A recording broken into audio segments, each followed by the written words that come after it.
नमस्कार। अभिभावक के संघर्ष और उनकी सफलता की कहानी के इस 5वें भाग में मैं डॉक्टर वेद राजपूत आप सभी का हार्दिक स्वागत करते हैं फिजियो वेद वर्ल्ड के इस चैनल पे। आज हमारे साथ जो इस कार्यक्रम में हमसे जुड़े हैं वो मध्य प्रदेश की रहने वाली हैं और आइए हम उनसे जानते हैं। सबसे पहले आपका बहुत बहुत स्वागत है हमारे इस कार्यक्रम में और आप अपना परिचय दीजिए कि आप कहाँ से हैं। मेरा नाम तनवीन है, मेरे बेटे का नाम अबूजर सिद्दीकी है। हम मध्य प्रदेश के रीवा संभाग से हैं।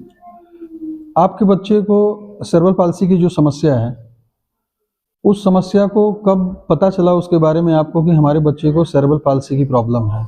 जब 7 मंथ का था। 7 मंथ का।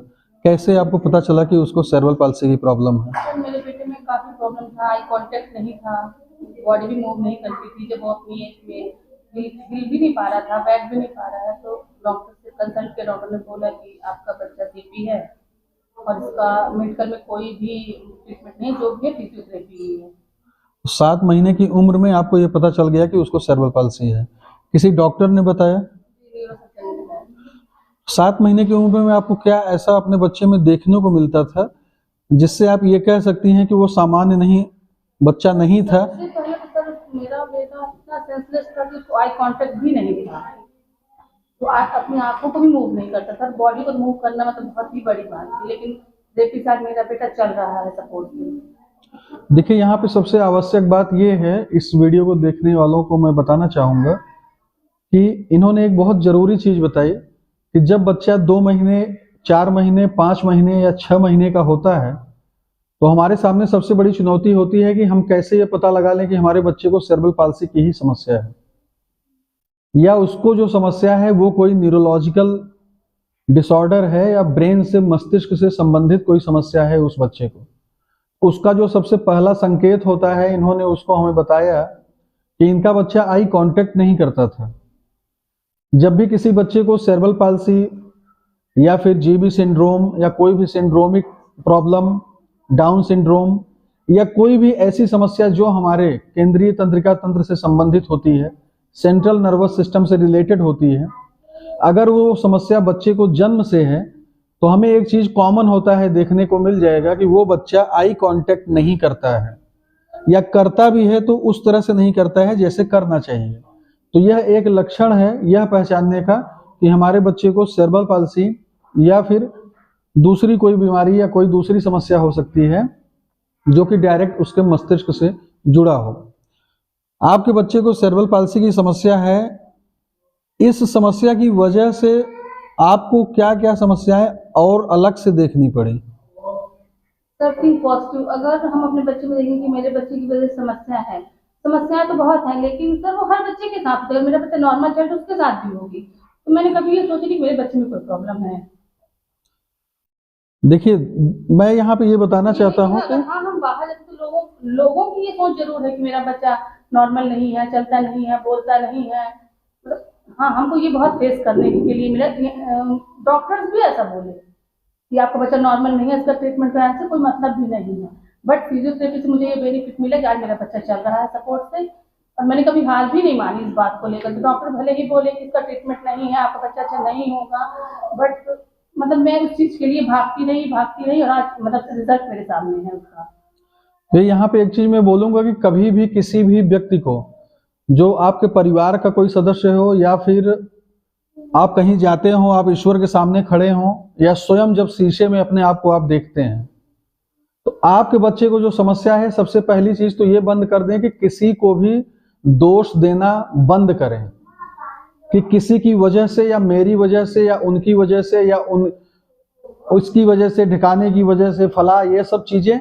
सबसे पहले एक चीज का मंत्र आप अपने जीवन में ये गांठ बांध लें कि हमारे बच्चे को जो प्रॉब्लम है उसके लिए हम किसी को भी दोष नहीं देंगे और स्वयं को भी नहीं देंगे, ना किसी व्यक्ति को देंगे। कहीं ना कहीं जो हमारा जो प्रारब्ध होता है, या ये कह लीजिए कि जो हमको मिलता है वो हमारी क्षमताओं के अनुरूप मिलता है। यदि हमारे बच्चे को सेरेब्रल पाल्सी है तो कहीं ना कहीं मैं यह देखता हूं, पिछले 15 सालों से मैं देख रहा हूं, जो भी अभिभावक हैं यदि उनके बच्चे को सेरेब्रल पाल्सी है तो जो उनकी दिनचर्या है अपने बच्चे के साथ सेट हो जाती है और वह असामान्य नहीं सामान्य बच्चों जैसा ही उनके साथ रहता है। ऐसी कई असामान्यताएं बाहर भी आपको देखने को मिल जाएगी। 60 से 70% लोग हैं जो चश्मा लगा के काम करते हैं, अगर वो चश्मा उतार दें तो शायद उनको दिखना बंद हो जाएगा। तो ऐसा नहीं है, किसी एक क्षेत्र में वो भी कमजोर हैं, लेकिन उन्होंने किसी सहारे से अपनी कमजोरी को ताकत बनाया और वो अपना काम कर रहे हैं। तो बच्चा न चलने की वजह से विकलांग नहीं हो सकता है। कैसे वो चले उसके लिए हमें प्रयास करना है। वो किसी सहारे से भी चल सकता है, या हो सकता है बहुत ज्यादा समस्या है तो हम उसे गोद में लेके एक जगह से दूसरी जगह कर देंगे। आसान रास्तों पे वो स्वयं से चल लेगा। कोई आंख में चश्मा लगाता है, आप उसका चश्मा उतार लीजिए, इसके बाद उसको बोलिए ड्राइव करने के लिए, अपना काम करने के लिए, नहीं कर पाएगा। तो दिव्यांग तो वह भी है। ऐसा नहीं है कि हाँ चश्मा लगता है तो फिर ठीक है, चश्मे के सहारे वो देख रहा है, वो सब कुछ है। तो अपने बच्चे की जो क्षमताएं हैं उनको कम नहीं आंकना है, उसकी क्षमता को जितनी है उसी के साथ उसको स्वीकार करना है और दिन ब दिन उसको निखारते जाना है, जैसा कि इन्होंने अपने बच्चे के साथ किया। मैं पिछले 4 से 5 सालों से इनको जानता हूं और इनके बच्चे को मैं जानता हूं। वो बच्चा जब हमारे पास आया था तो शायद उस समय बैठने में भी उसको समस्या थी, लेकिन personally I salute to she's effort and everything. इन्होंने अपने बच्चे की किसी भी चीज को नेगेटिव सोच में नहीं लिया। अगर वो रोया भी होगा तो इन्होंने ये सोचा होगा कि क्यों रोया, उस समस्या को खोजो। कभी उन्होंने नकारात्मकता के साथ उसको नहीं देखा, और जो भी उसने किया उसमें हमेशा सजीव या फिर सकारात्मक चीजें खोजने की कोशिश की। उसका परिणाम है कि आज सहारे से ही सही, लेकिन वो बच्चा एक जगह से दूसरी जगह चल रहा है, अपना छोटा मोटा काम भी कर लेता है। तो जरूरत है केवल हमें इस चीज की कि हम अपने बच्चे को किस तरह से ले रहे हैं। हम उसकी जो बची हुई क्षमताएं हैं या जो कुछ क्षमताएं हैं हम उसको देख रहे हैं, या हम उसकी कमियों पे केंद्रित हैं। आप कमी पे केंद्रित रहेंगे तो आप कभी सफल नहीं हो पाएंगे। आप उसकी क्षमताओं पे केंद्रित होकर काम करिए, उनको निखारने का काम करिए। आपके आसपास जो लोग हैं, या ऐसा कई बार हुआ होगा कि समाज में, सोसाइटी में ऐसे कई लोग होंगे जहां पे आपको थोड़ा सा अनकंफर्ट फील हुआ होगा। सर वो जो नॉर्मल जिनके पास, जिनको सबको ही लगता है कि मतलब हमारे बच्चे में कमी है, हम सबके साथ रहने, मतलब मेरा बेटा हर जगह जाने के लिए नहीं है कि कहीं पार्टी में जाना हो तो बच्चा चलतनी को नहीं लेकर जाना है। ऐसा हमको बहुत फेस करना पड़ता है ये सारी चीजें। ऐसे लोगों के लिए आपका क्या सुझाव है जो अपने बच्चे को हीन भावना से देखते हैं और उनकी ये सोच है कि ये नहीं चल पाएगा, इसके लिए मेहनत करना बेकार है, कोई मेहनत नहीं करनी है? सबसे सर यही रिक्वेस्ट करूंगी जिनके भी पास ऐसे बच्चे हैं कि ऐसा नहीं कि हमारे बच्चे, सर जो लेटा है वो बैठेगा, जो बैठा है वो घोड़ा बन के चलेगा, जो घोड़ा बन के बिल्कुल खड़ा होगा। ये सोच लो कि बहुत मेरा बच्चा सीपी वो कभी अच्छा नहीं होगा। ये लोगों में बहुत ही मतलब गलत इन बच्चों के लिए हो है। मैं सबको ही मतलब हाथ जोड़ के मेरा ये है, इन बच्चों का ट्रीटमेंट आप कराएं, और फिजियोथेरेपी ही इसका ट्रीटमेंट है। इसमें जो भी है फिजियोथेरेपी से, और बिल्कुल कंफर्म है ये कि मेरे बच्चे में आया है सबके। मेरा बेटा बहुत नॉर्मल था, मेरा बेटा यहीं से बैठा 3 महीने में मेरा बेटा बैठने लगा था रेपिंग होने के बाद। तो सबके बच्चे अच्छे। हाँ ये है कि अगर बच्चा लेटा है हम ये सोच वो चलने लगे, ये नहीं होगा। हाँ जो बच्चा लेटा है वो बैठेगा। अब ये नहीं जो बच्चा बैठा है हम सोचे वो सीधे दौड़ने लगेगा, तो ये नहीं होगा। हाँ जो बच्चा खड़ा हो रहा है वो चलेगा जरूर, लेकिन अब पेरेंट्स ये सोचते हैं मेरा बच्चा लेटा हुआ हम यहाँ लेकर आए हैं और ये दौड़ के हमारे घर जाए। ऐसा थेरेपी है, जादू नहीं है ये। लेकिन हाँ बेनिफिट है ये, तो मैं अपने बच्चे से बोल रही हूँ कि मैंने, अगर कोई बोलेगा तो ये लगता है कि डॉक्टरों का फायदा है, इसलिए बोले का, लेकिन मेरा तो खुद का बच्चा वैसा है, तो इसलिए मुझे पता है कि मेरा बच्चा अच्छा हुआ सबके बच्चे अच्छे हों।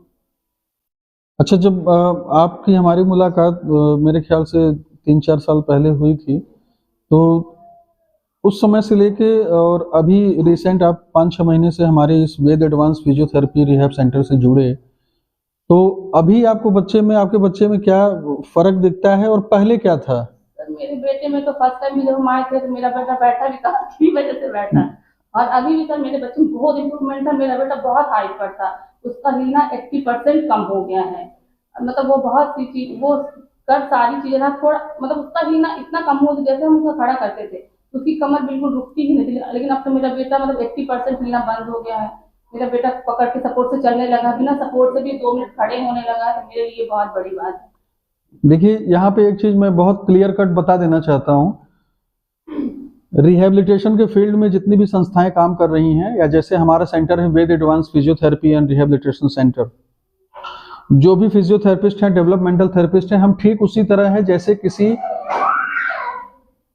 ठंड के मौसम में कोई एक दीपक को देख के ये बोले कि हम इस दीपक की रोशनी के सहारे रह लिए, नहीं तो हम ठंड से मर जाते।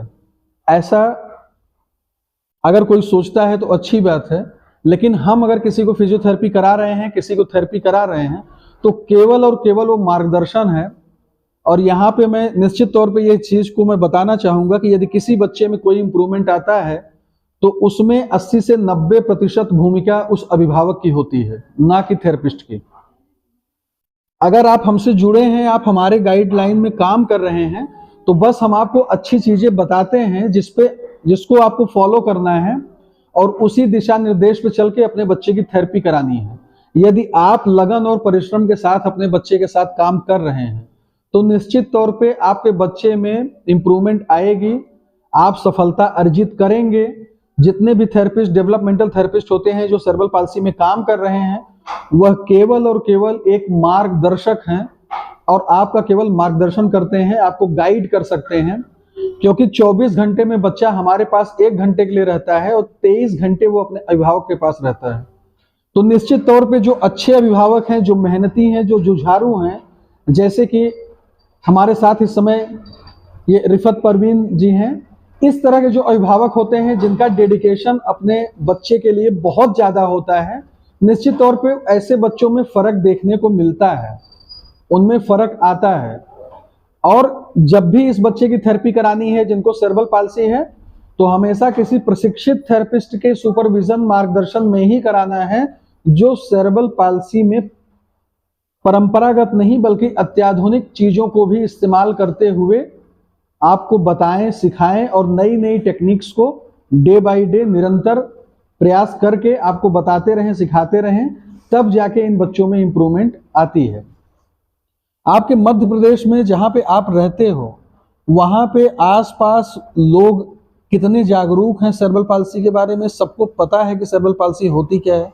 नहीं सर, ये सबसे बड़ा तो यही बात है कि लोगों को ये लगता है कि जो सीपीए जिन बच्चों को, ये ऐसी बीमारी जो कभी भी ठीक नहीं होना है, इसलिए ही बच्चे पीछे रह जाते हैं। पेरेंट्स को भी ये चीज समझ आती नहीं है, क्योंकि ये सिर्फ ये कि लोगों को ये जानकारी नहीं है इस बारे में। लोगों को लगता है सीपी बच्चा है तो वो ऐसी बीमारी है जो कभी ठीक नहीं होगा।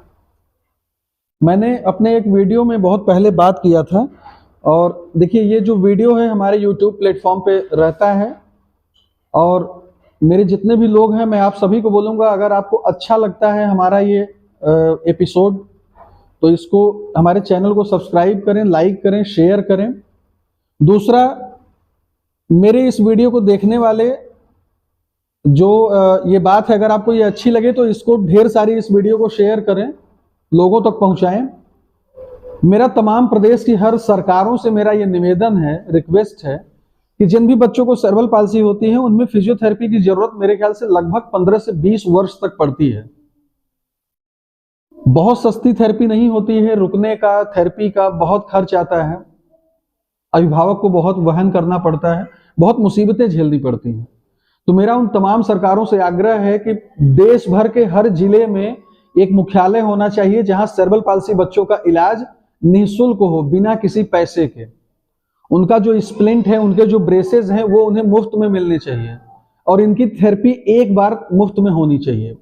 इससे क्या होगा कि वो जिस जिले में है, जिस प्रदेश में है, वहां पे एक बार थेरेपी, क्योंकि ये समस्या बढ़ती जा रही है। 40 लाख बच्चे हैं देश भर में जो सेरेब्रल पाल्सी की समस्या से प्रभावित हैं। तो अब कहीं ना कहीं सरकार को सोचना चाहिए कि इस समस्या के लिए वो कुछ करे, और जिले में जिलेवार एक मुख्यालय खुलना चाहिए, एक सिस्टम वहां पे होना चाहिए जहां सिर्फ सेरेब्रल पाल्सी बच्चों की इलाज हो और निःशुल्क हो, उनके ब्रेसेस, उनके थेरेपी, सब चीज निःशुल्क हो, जिससे कि उनको इधर उधर भागना न पड़े। दूर दूर को बच्चों को, जो दूर दूर से बच्चे आते हैं, उनको इतना ना करना पड़े कि हमें इलाज के लिए बहुत दूर जाके इलाज कराना पड़े। इसकी व्यवस्था हर जगह होनी चाहिए। आपका क्या विचार है इस पर? ऐसा मेरा भी यही सोचना है कि लोगों को जागरूक करने की ज्यादा जरूरत है इस चीज के लिए। जो सीपी बच्चे हैं उनको, लोगों को ये लगता है कि बच्चे कभी ठीक नहीं होंगे, या जो जो थोड़ा पैसे वाले, जिनके पास पैसा नहीं, उनको ये पता है कि इसका कोई ट्रीटमेंट ही नहीं है। जो पैसे वाले, उनको ये लगता है कि मतलब ये बच्चे ठीक नहीं होंगे, भले हम कितना भी पैसा खर्च करेंगे और ये बच्चे अच्छे नहीं होंगे कभी भी। तो ये लोगों में ये कमी है, इसके लिए लोग, गवर्नमेंट को और लोगों को भी इसके लिए लोगों को जागरूक करना चाहिए कि नहीं, सीपी बच्चे भी अच्छे हो सकते हैं। और सर वो व्हील चेयर पे भी रह के बहुत अच्छा, सब ऐसा नहीं कि बच्चा सिर्फ, अधिकतर पेरेंट्स को ये होता है मेरा बच्चा चल नहीं रहा है, चल नहीं रहा, आप ये मत सोचिए मेरा बच्चा क्या कर रहा है वो देखिए, कि उसका उस चीज में कमांड है जिसमें उसको आगे बढ़ाने को। लेकिन लोग इस चीज की तरफ ध्यान देते, मेरा बेटा चल नहीं रहा, मेरा बेटा चल नहीं रहा। चलना जरूरी नहीं सर, व्हील चेयर पर रहकर भी हमारे बच्चे बहुत कुछ कर सकते हैं, स्टिक लेके भी हमारे बच्चे बहुत कुछ कर सकते हैं, हमारे बच्चे लेट के भी बहुत कुछ कर सकते हैं, क्योंकि उनका ब्रेन बहुत शार्प माइंड होते हैं बच्चे। पर लोगों को बस एक है कि मेरा बच्चा चल नहीं रहा है, इसलिए सर इसमें सबसे ज्यादा लोगों को जो जानकारी की कमी है इस चीज के लिए, सीपी बच्चों के लिए। और यहाँ पे वीपीआरसी में आप थेरेपी करा रहे हो, तो यहाँ का जो क्रियाकलाप है या फिर यहाँ पे जो थेरेपी कराने का तरीका है वो आपको कैसा लगा, और अगर हमारे सेंटर के लिए कोई आपका सुझाव हो तो उसको जरूर दें। सर मुझे तो मतलब आपसे और पूरे स्टाफ का सर मैं दिल से थैंक्स बोलती हूँ कि मेरा बच्चा चल के जा रहा है, चाहे सपोर्ट से ही चल के जाएगा। तो मतलब मुझे तो यहाँ बैठने मतलब मुझे इतना अच्छा लगा कि हमारे बच्चों के लिए, एक तो आप लोग अच्छा सोचते हैं, मतलब हमको कभी लगा नहीं कि वो हमारा बच्चा है, मतलब मेरे बच्चों को सारे ही सेंटर, सारे ही बच्चों के लिए सर, कि आप लोग जैसी सोच रखते हैं इसलिए आज हमारे बच्चे अच्छे हो रहे हैं यहाँ से। और जो यहाँ टाइमिंग दी जाती है, जो यहाँ हर चीज़ बच्चों का ध्यान रखा जाता है, उससे ही हमारे बच्चों में इम्प्रूवमेंट आ रहा है, उससे हमारा बच्चा इतनी जल्दी इम्प्रूव हो रहा है। नहीं तो इसमें भी काफ़ी लंबा टाइम लगता है, लेकिन जो यहाँ टाइमिंग अच्छी दी जाती है बच्चों को, आप मतलब आप सर हो या सर का सारा स्टाफ हो, बच्चों को अपने बच्चों की ही तरह ट्रीट करते हैं, इसलिए हमारे बच्चों में इम्प्रूवमेंट जल्दी आ रहा है। ये आपका स्नेह है और आदर है, इसके लिए हम आपके आभारी हैं, हमेशा रहेंगे। Ved advance physiotherapy rehabilitation and research centre एक ऐसी संस्था है जो सेरेब्रल पाल्सी और न्यूरोलॉजिकल डिसऑर्डर के जो भी बच्चे हैं उनके लिए समर्पित संस्था है। यदि आपके आसपास या आपके जानकारी में कोई ऐसा बच्चा हो जिसको इस प्रकार की समस्या हो, तो निश्चित तौर पे आप उसको बता सकते हैं संस्था के बारे में, यहाँ की कार्य प्रणाली के बारे में। और जो बच्चे आर्थिक रूप से गरीब हैं या कोई अन्य समस्या है, सेंटर उनका ख्याल रखता है, उनकी सुविधाओं का ख्याल रखा जाता है। हमसे जो हो सकता है हम उसको करते हैं। जिस भी चीज के लिए हम सक्षम हैं वो सुविधा प्रदान करते हैं उन बच्चों को। हमारा लक्ष्य है कि कोई भी बच्चा अभाव में, आर्थिक समस्या की वजह से ऐसा नहीं होना चाहिए कि उसकी थेरेपी ना हो। चाहते हुए भी अगर वो चाहता है कि हमारी थेरेपी होनी चाहिए, तो निश्चित तौर पे उसकी थेरेपी होगी। उसमें कोई भी कारण हो वो हमारे लिए मैटर नहीं करता है, हमारे लिए वो आवश्यक नहीं है। और हमसे जो भी लोग जुड़े हैं, आप सभी लोगों का बहुत बहुत धन्यवाद। हम फिर आपसे अपने नए कार्यक्रम अभिभावक के सफलता और संघर्ष के नए भाग में मिलेंगे। तब तक के लिए आप सभी का बहुत बहुत धन्यवाद। नमस्कार।